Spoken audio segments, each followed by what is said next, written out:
us to carry. Yun po kasi minsan i-picture natin yung sarili natin na parang gusto natin laging gawin lahat. Na parang, Lord, kaya ko to. I can do this on my own. Isipin po natin yung sarili natin na meron tayong daladalang isang napakalaking backpack na lagi lang nandun sa likod natin. And then we feel like, kaya ko tong lakarin mag-isa, kaya ko tong gawin. Pero habang tumatagal sa mga unang minuto, naiisip natin, kaya ko pa, siguro kahit hindi ako magpahinga, go lang ng go. Pero habang tumatagal mga kapatid, hindi natin napapansin na kapag carry natin yung backpack na yun, bumibigat ng bumibigat.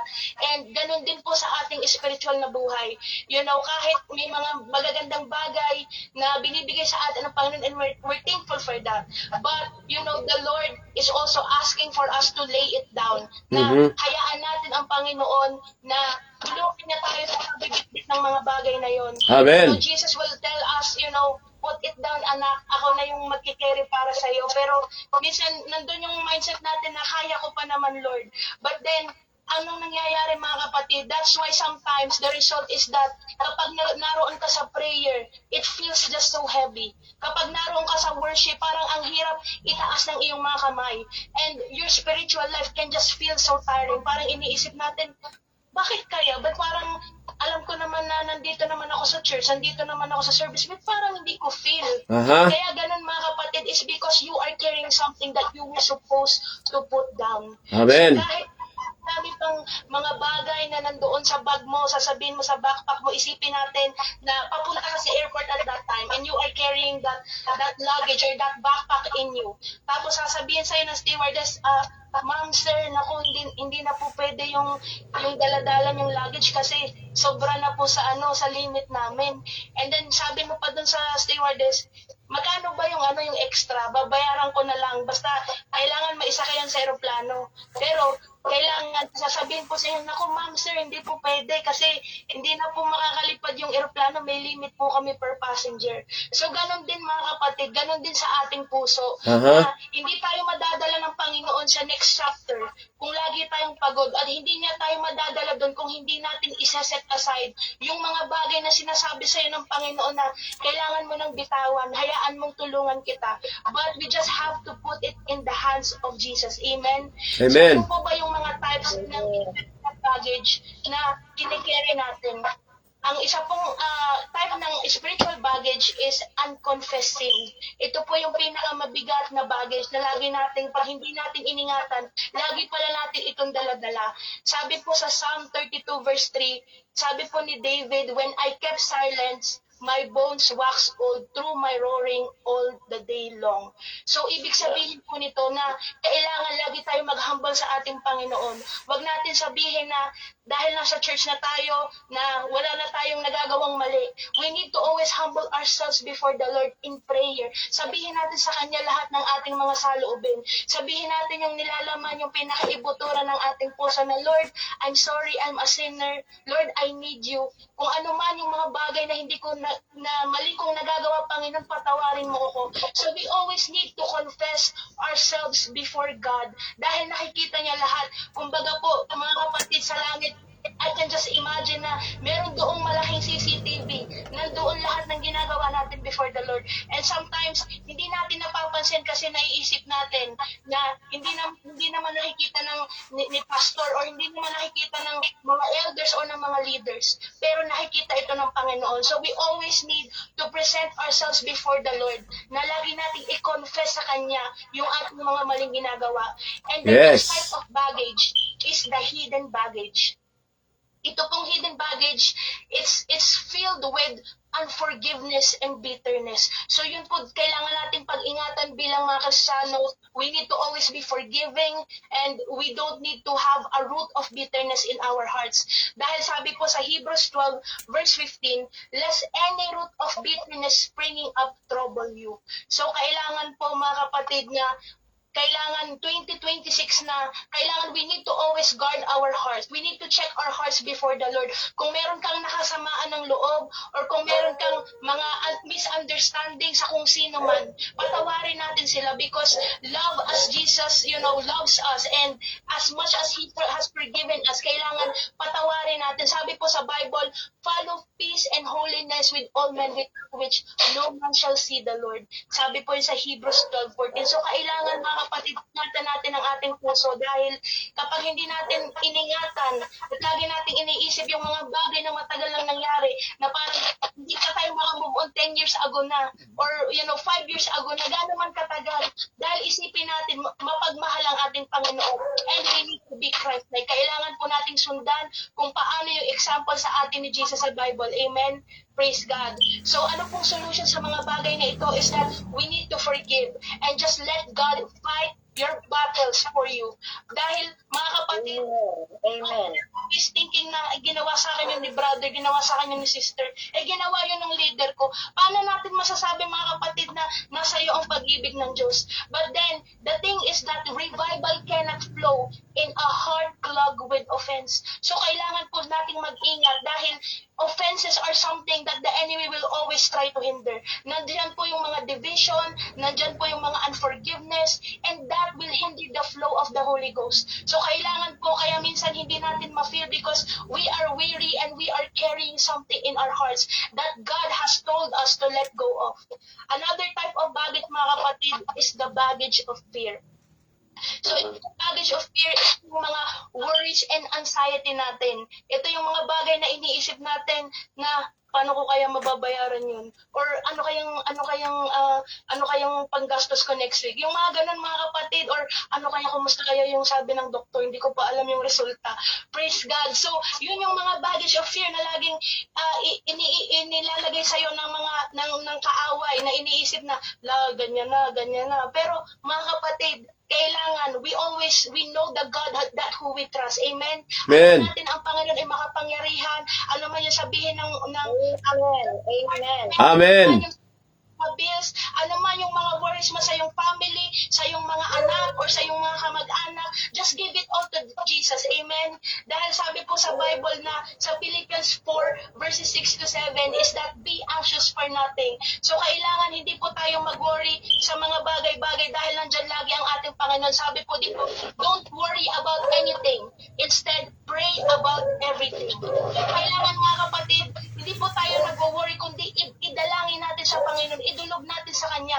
Tell God what you need and thank Him for all that He has done. Then you will experience God's peace, which exceeds anything we can understand. And His peace will guard your hearts and minds as you live in Christ Jesus. Praise Yes, the Lord. praise the Lord. So isipin po natin na yung mga pinagdadaanan natin, mga kapatid, is just temporary. Dito lang po yan sa mundo.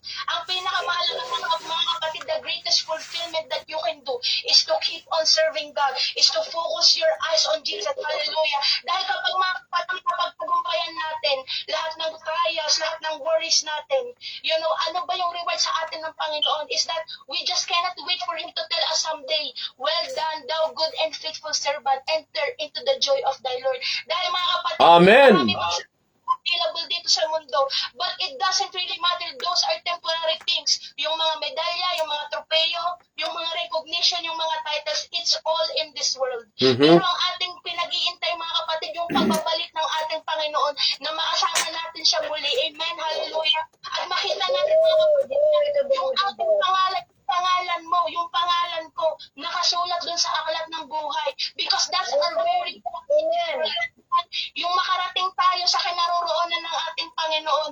Kaya ano man yung mga disappointment, ano man yung mga pinagdadaanan natin, just continue your in the presence of God. Dahil another baggage, mga kapatid, is that the baggage of delay, which is disappointment and discouragement. At sa lahat po ng nandito tonight, alam ko meron tayong mga disappointment sa buhay. Amen? May mga discouragement tayo na hinarap na iniisip natin, sana pala yun na lang yung ginawa ko nung bata pa ako. May mga ganun, mga kapatid, pero there is a baggage of delay. There is an appointed time, mga kapatid. Ang sabi po sa Galatians 6 verse 9, let us not grow weary in well-doing, for in due season we shall reap if we faint not. yung mga delay mga kapatid na kinakaharap mo ngayon, hindi ko alam kung anong season nandun ka, pero that is the divine preparation of God. Minsan mahirap, minsan nakaka-discourage dahil iniisip mo, meron pa ba Lord, nandiyan ka pa ba? Pero nandiyan ang ating Panginoon. There is a divine preparation. Amen. Ni Joseph the Dreamer, amen, hindi agad na-fulfill yung kanyang dream until such a time. Kagaya po ni David, he's just a shepherd boy. At nung inanoint siya ni Prophet Samuel, hindi agad kinabukasan, hari na agad siya. So that's the same thing in our lives, that sometimes God will give you some dreams in your life. May mga pangarap ka sa buhay na inilagay ng Panginoon sa puso mo, but it will come and it will come to pass in the appointed time of God. But kailangan ang hinahanap ng Panginoon is magpatuloy ka sa Kanya, manampalataya ka sa Kanya. Praise the Lord, hallelujah. Because sometimes, just look at the Israelites in the wilderness, ang tagal, 40 years, pero hindi pa sila lahat nakapasok. Pero ang tanong mga kapatid, are we just going to, stay in the wilderness? Are we just going to stay weary? O iintayin natin mga kapatid at patuloy tayong mag-iintay at mananampalataya that we know it will come to pass. We know that there is a promise for you, there is a promise for your family, for your children, pero ang hinahanap ng Panginoon is your act of faith. It's your act of trust. Amen. Hallelujah. So, kailangan mga kapatid patuloy lang sa paglakad sa Panginoon. And another thing is that the baggage of self-pressure. May mga comparison, may mga perfectionism. Iniisip natin, bakit ganun Panginoon? Nagpre-pray naman ako ha. Pero bakit yung brother or sister ko, ba't parang yun yung pinagpala? Sila na yung may bagong bahay, sila na yung may bagong sasakyan. Parang nasa kanila na lahat. Pero hindi mo alam mga kapatid na mas maganda pa pala yung inihanda ng Panginoon para sa iyo. So just keep a mindset that Amen. Thank you, Lord. Panginoon, minsan hindi mo agad nakikita, hindi mo agad naiintindihan. Stop striving to impress. Dahil mga kapatid, if you just remain humble, if you just remain faithful, hallelujah, itataas ka ng Panginoon in His due time. Dahil yun yung nakikita natin mga nangyari mga kapatid sa Bible, to Revelation, ang daming mga Bible characters mga kapatid, that they were elevated but they had to keep walking with God. Dahil revival comes not by carrying all the loads, but revival comes when we learn to let go of what God told us to let go. So kailangan mga kapatid, let's just lay down every sin, every shame, every fear, every bitterness, and patuloy lang tayong mag-wait sa ating Panginoon at patuloy lang natin siyang imbitahin sa ating buhay, sa ating pamilya. Huwag tayong sumuko dahil nandyan lang ang ating Panginoon. Ang sabi po sa Bible, come unto me in Matthew 11:28, come unto me all you that labor and are heavy laden, and I will give you rest. Bibigyan tayo pahinga ng ating Panginoon na kailangan lang natin na magpatuloy, na masyado tayong minsan maraming ginagawa and ino-overwhelm natin yung sarili natin. There were moments kagaya po ni Elijah na parang susuko na siya, parang 'di ba ang confident niya doon sa First Kings. Praise God. Pero nung nakita niya, tinalo niya yung prophets of Baal. Pero doon sa next chapter, nakita natin kung paano siya natakot. Natakot siya kay Jezebel, nagtago siya, and all these things. So, napagod si Elijah, mga kapatid. But the point there is that we will not be weary. Ano man yung iba to sa atin ng buhay na ito, we know we have Jesus because we know that God has given us all the power over all the enemy.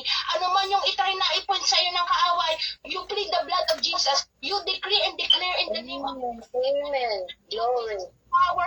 Hallelujah. The name of Jesus is the name that is above every name. Hindi dapat tayo matakot. Hindi dapat tayo mapagod sa paglilingkod sa ating Panginoon. Yes. Amen. Thank you, Lord. Hallelujah. Alam natin na ang ating Panginoon ay may nakahandang maganda para sa atin. Amen. And even in 2026, huwag tayong mapagod mga kapatid. Do not quit because revival is being birthed through our endurance. Kapag nagpagod tayo mga kapatid, hallelujah, mapapagod tayo, kailangan mo ng pahinga. Pero ang mahalaga, kahit magpahinga ka, huwag kang susuko dahil nandyan yung blessings ng Panginoon, nandyan yung favor sa buhay mo. Amen. Pero kailangan mo lang mga kapatid na magtiwala sa Panginoon. Sabi nga po sa kasabihan, faith over fear.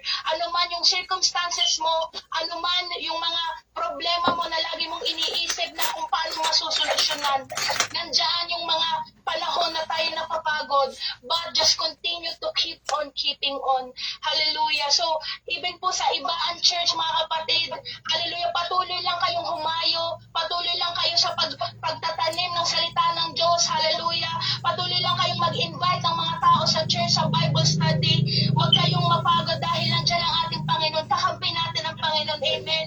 At sa kabila ng kapagudan, we can still do something for the glory of God. Just continue to pray to the Lord. Panginoon, hindi ko alam ang gagawin ko, pagod na ako, but Lord, use me anyway, hallelujah. Kahit hindi ka magaling magsalita, o hindi ka magaling kumanta, o hindi mo alam kung ano pa yung pwede mong gawin para sa Panginoon, langin ka lang dahil gagamitin ka ng Panginoon. Amen. Thank you, Lord Jesus. Hallelujah. Amen, hallelujah. He will continue to stir up your heart na mas maging faithful pa sa Kanya, maging available ka lang, maging willing ka lang. There's going to be revival.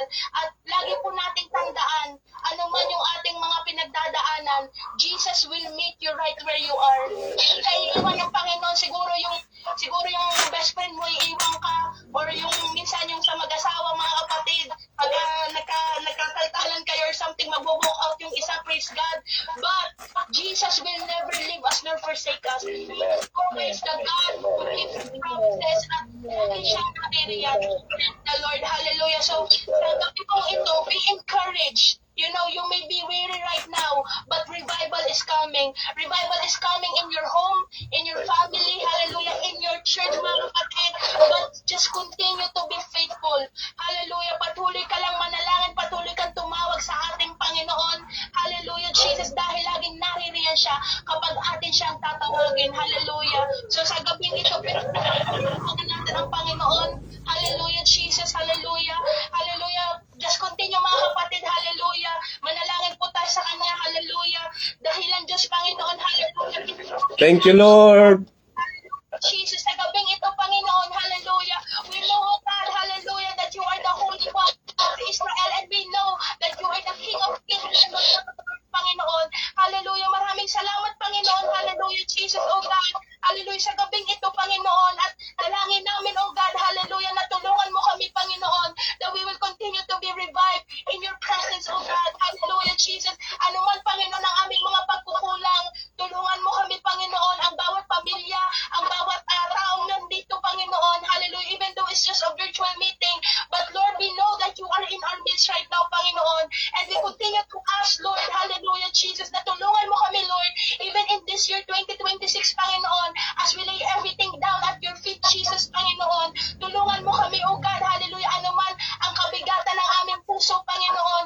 Ano man ang mga dinadala namin, help us, oh Lord Jesus, oh God, hallelujah, to lay down this baggages, Panginoon. Tulungan mo kami, oh God, hallelujah, na lumakad sa'yo, hallelujah, ang may katapatan, Panginoon, at pakalinisin mo ang aming mga puso, ang aming mga isipan, oh God, hallelujah. If some of us, Lord, feels like on the verge of giving up, we ask, oh Lord Jesus, that you will help us, oh God, and that you will continue to encourage ourselves in you, Lord. Hallelujah. Kung paano mo in-encourage, Panginoon, si David, oh God, hallelujah, encourage mo rin ang bawat isa sa amin, Panginoon.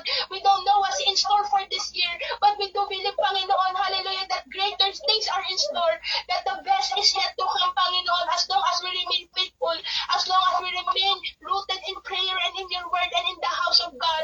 Tulungan mo ang bawat isang naririto and every family, Panginoon. Hallelujah. We also pray, oh God, hallelujah, for Pastor Joseph Pamesa, Lord, hallelujah, and his family and the Ibaan Church, Panginoon, na ikaw, Panginoon, ang patuloy na magpala, oh God. Ikaw, Panginoon, hallelujah, ang patuloy na kumilos, hallelujah, sa kanilang mga buhay, Panginoon, ano man ang kanilang mga pangangailangan, Lord. We know, God, hallelujah, that you will provide, oh Lord Jesus.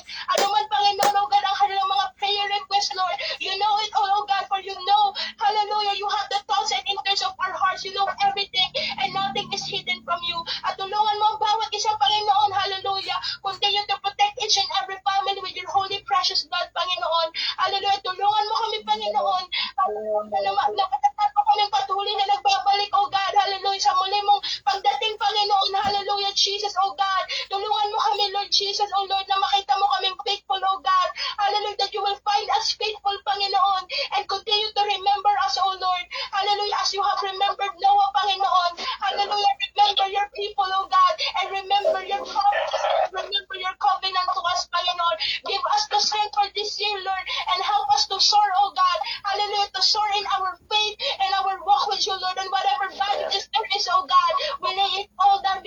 Jesus. Hallelujah. Thank you, Jesus. Oh God, pagpalain mo muli ang bawat isang dito, oh God. And I pray, Jesus, that you will continue to pour out your blessings to your people in the mighty name of Jesus Christ. Hallelujah. Amen. Amen. Amen. Amen. Praise the Lord. Napakaganda mga kapatid na misahe ng Panginoon sa gabing ito. Salamat sa ating Panginoong Diyos na kung saan ay narinig po natin ang pangangaral po ni Pastor May sa lugar po ng Canada. Ano po mga kapatid? So purihin ang ating Diyos. Hallelujah, na kung saan ang Mateo 11:28 ay lagi na lang na nababanggit sa Biblia. Na magsiparito kayo sa akin, kayong lahat na nangapapagal at nangabibigat ang lubha, at kayo'y aking papagpapahingahin. So si Diyos lamang may kapahingahan. Amen. Siya lang ang nagbibigay ng kapahingahan. Kaya nga, lagi nating sinasabi, tawagan lang natin ang Diyos at agad siyang sasagot. Jeremiah 33:3. Siya po ay agad sasagot, mga kapatid. Hallelujah. Tawagan lang natin ang Panginoon. Call unto me, na kung saan ay nandyan lang lagi ang ating Panginoon, handang tumugon. Man, sa pagtawag natin minsan sa iba, di tayo sinasagot. Pero sa Diyos, isang tawag lang, sasagot agad siya. Amen. Thank you, Lord. Kaya nga, lagi nating sinasabi sa Philippians 4:19, pupunan ng ating Diyos ang lahat ng ating pangangailangan. No? Siya yung magpo-provide. Siya yung magpupuno. Dahil tayo po ay laging, sabi nga ay kulang at lahat ay kulang. So ang Diyos ang siyang magdaragdag ng ating kakulangan. Kung uunahin natin ang Panginoon sa Mateo 6:33, but seek ye first the kingdom of God and His righteousness, and all these things shall be added unto you. Ano po? So sa lahat ng bagay, kung unahin natin ang Panginoon, siya yung mangunguna sa atin. No? Hindi niya tayo pagkukulangin kailanman. Dahil gawain niya ito, gawain niya yung itong ating church, mga kapatid dito sa ibaan, gawain niya ito, hindi niya tayo hahayaan na magkulang kailanman. Pupunan lagi ng Panginoon yung pangangailangan ng ating simbahan at sa bawat isa sa atin. Tandaan po natin, unahin natin kung paanong pinagpala at kung paanong nagkaroon ng himala itong ginawa nang sila po ay itong tatlong mga anak ng Diyos, si Meshach, Shadrach, and Abednego, kung paano sila iningatan ng Diyos sa makapitong init doon sa horno ng apoy nang itinapon po ang tatlong ito. No? Sabi ng Bible, ni kahit buhok, no, damit na suot nila ay hindi nasunog dahil sinamahan sila ng Panginoon. Si Daniel, hindi kinain ng leon. Dahil sinamahan ng Diyos. Amen. Noong panahong yun, nung ihulog si Daniel, ang mga leon ay fasting. No? Amen. Kaya busog ang mga leon. No? Fasting ang mga leon. Hindi pwedeng kumain. Reject ang katawan ni Daniel. Hindi pwedeng kainin. Ano? Amen. Dahil pinoproteksyonan ng Diyos. Amen. Noong si Moises, inutusan ng Panginoon, pumunta doon at palayain itong mga anak niya dito sa lugar ni Paraon, mga kapatid, sa Ehipto dahil sa sobrang paghihirap na. At narinig na ng Diyos yung daing, no? Ng mga anak niya na hirap na talaga at kailangang makalaya na. Pero ang sabi ni Moises, siya ay no? Siya ay atal. Hindi siya marunong magsalita. Ngunit gumawa ang Diyos ng isang bagay, mga kapatid, na paraan. Ginamit niya itong kanyang kapatid, mga kapatid, hallelujah, na si Aaron, no? Para silang dalawa ay manguna. At pinagpala ng Diyos, mga kapatid, ang lahat ng ginagamit ng Panginoon. Si Job, mga kapatid, naging isang halimbawa din sa atin. matibay na pananampalataya ang nangyari kay Job. Namatay yung 10 anak niya. Alam natin ang kwento. Ang natira sa kanya ay yung kanyang asawa at mga naman nagbalita sa kanya. Lahat ay nawala kay Job, pero nagpatuloy si Job ng pagpupuri at pananalig sa Diyos. So kaya tayo ay magpatuloy, 2026, kailangan lagi tayong, sabi nga ay iwanan na natin yung 2025, nabigo tayo doon sa taong yon. Hindi tayo naging success, hindi tayo naging, sabi nga, hindi tayo naging isang pagpapala sa iba. So, tandaan natin, ngayong 2026, bawiin naman natin, maging isang blessing at pagpapala tayo sa lahat. Okay? Kaya nga po mga kapatid, salamat sa Panginoon, salamat sa kanyang mga salita na narinig po natin ang ating pong pastora na si Pastora May di Matulak, na kung saan ay siya po ay talagang nakita ko po ang kanyang sabi nga nung siya po ay tuwing magbabakasyon dito sa Pinas, amen, ako po ay pumupunta sa kanila at nakita ko po yung talagang pagiging mainit niya sa Panginoon. Nasabi ko nga po sa sarili ko, isang araw gagamitin siya ng Panginoon. At yun na ay tinupad at nangyari. Ano po? At sa ngayon ay isa na pong pastora ngayon. Nasa lugar po ng London. Praise the Lord. Pagpalain po ng Panginoon ang bawat sa atin at marami pong salamat.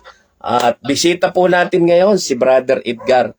Ito po ay kasama ko din dati mga kapatid sa nung kami ay nung una pa. Nung una pa. Sabi nga ay nung una pang panahon ay kasama, siya po ay si drummer nung una po sa Batangas City. Ano ho, mga kapatid? Enbawan.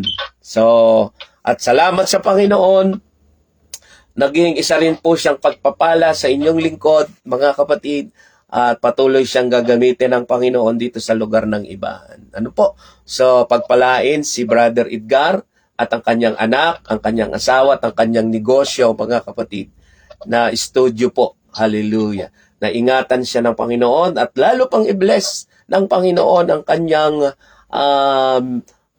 mga kapatid na negosyo at ang kanyang ministry. No? Praise the Lord. Pagpalain po tayo ng Panginoon. Salamat din kay Sister Rose Maralit. Ayan, kasama rin po natin. Amen. At kay Brother Vic, no? At kay Brother Nilo, kay Sister Ada, ayan, nakasama natin. At doon sa iba na ayan, Sister Ada. At si Sister Sofia, yung magtita, very active at sila ay talagang faithful, dito sa church. So, pagpalain tayo ng Panginoon, lahat naman talaga sila faithful, no?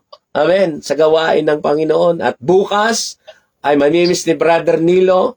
Sabado bukas, Brother Nilo. Sama ka. Sama ka sa Bible School. Ayan. Pumapasok kasi si Brother Vic at si Sister Mincy, yung aking sister wife, sa Bible School. At dati ay kasama si Brother Nilo, kaya lang pumunta siya ng Canada. Okay. So, hallelujah. Ayan. Magandang gabi po sa inyong lahat at pagpalain po tayo ng Panginoon. Doon pa po sa iba, mga kapatid, na nag-live na, no? Amen. So, magkakaroon tayo mga kapatid tuwing para hindi tayo sabi nga ay maghabol ng oras kasi kanina nag-Bible study ako tapos nangaral tayo ng prayer meeting tapos ngayon ay dito sa Google Map po. So siguro maglagay tayo ng oras, mga kapatid, para mas maganda. Kasi doon sa doon sa Canada ay 4:00 na madaling araw. No? Amen. So, kaya sila ay na kaya ang maganda, mga kapatid, okay lang ba sa inyo yung araw ng Huwebes? Huwebes na ganap ng siguro ano kayang oras mas maganda? Kaya ba natin ang 8:00? Kaya po. Okay lang ba sa inyo? 8? Sabagay, gising pa kayo doon. Tama-tama, nakakain na kayo noon. Kaya po. Sabi nga ay magpapahulaw na kinain. Tutulog na, yan, no? Hallelujah. Okay, pwede ko siguro, Webes ng alas 8, magpapasa ulit ako ng link sa bawat isa, no? Okay, alam na po natin, kanina nahirapan talaga ako. Hindi ko kasi po alam. So, baka si Brother Edgar may suggest doon sa para mas maganda, ano. Siya naman kasi dalubhasa dito sa mga ganito. Brother Edgar, ano ba suggest mo? Okay lang. Gary kanina, said 4 a.m. sa kanila. Siguro tama, mga 8 at least a.m. sa, sa Canada. Okay, ayan. Okay. Okay. Okay, Brother Vic, okay? Suggest? Okay, Brother Sister Rose? Okay lang po? Okay. Okay, sige, okay. Ang ngayon ko lang napansin, ang pangalan mo pala ay Rosita. Ay, si Ka Rosita eh. Brother Nilo, okay lang? Alas 8? Ayan. Sister Ada at si Sister Sofia, okay lang siguro. So, pwede tayo mag-invite, ano po? At salamat at alam ko kahit paano nakinig yung anak ni Brother Edgar, nakinig sa kanina. Sila po mga kapatid ay mga Christian din. So, pagpalain sila ng Panginoon. Tunay na ang Diyos ang siyang nangunguna, no? Salamat kay Sister May sa kanyang siya ay ginamit ng Panginoon sa gawing ito. Talagang busog na busog, no? Kami sa salita ng Diyos na talagang iba talaga magturo pag revivalist, ano? Hindi magamusta, okay lang. Hallelujah. Kita nyo mga kapatid, hindi natin alam kung saan nanggagaling yung kanyang mga sinasabi. No? Dahil, ibig sabihin, ang Panginoong Diyos ang siyang nanguna. No? Mahirap hugutin, ano? Kung walang guidance ng Panginoon. Hindi malo kung ano talaga sasabihin mo. Pero dahil merong banal na Espiritu Santo na siyang nanguna, siya yung nag-guide sa atin. Praise the Lord. At salamat sa Panginoon, salamat sa paunlak ni Sister May, ni Pastora May sa mga salita ng Panginoong Diyos, at salamat sa lahat, sa bawat isa sa atin.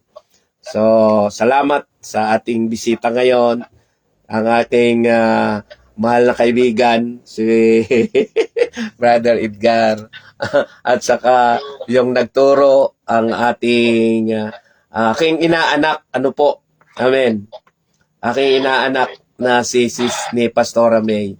So God bless po. Marami pong salamat. Pagpalain po tayong lahat ng Panginoon. At kakausapin ko po kung sino yung mga magtuturo. Maaring magturo ay si Brother Nilo. Sa susunod, si Brother Nilo. At sunod, si Brother Vic. Sunod, basta po tayo mga kapatid, sunod-sunod po tayo na pwedeng mag-share ng salita ng Panginoon. Okay? Marami pong salamat and God bless. To God be all the glory. God bless po. Ingat po tayo. Ha? Tawag ako siya. Sige. Salamat. Maaring marinig na natin ang busis ni Sister Ada na siya din magtuturo. Sige. God bless. Salamat po.